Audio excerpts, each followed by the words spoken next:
एक लड़का इंटरव्यू देने गया, तो जो इंटरव्यू ले रहा था वो टेबल की तरफ बैठा था और लैपटॉप पे कुछ काम कर रहा। लड़का टेबल के उधर खड़ा था, डोर बंद किया, अंदर आया।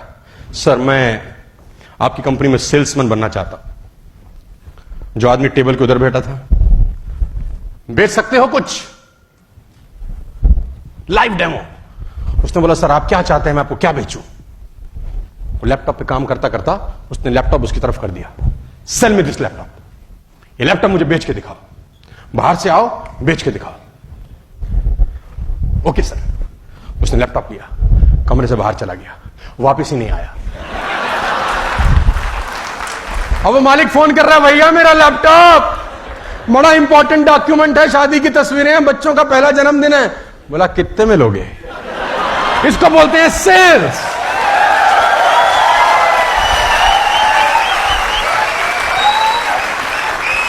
बोला कितने में लोगे? बोला भाई जितने में भी चाहता है तू लैपटॉप दे जा।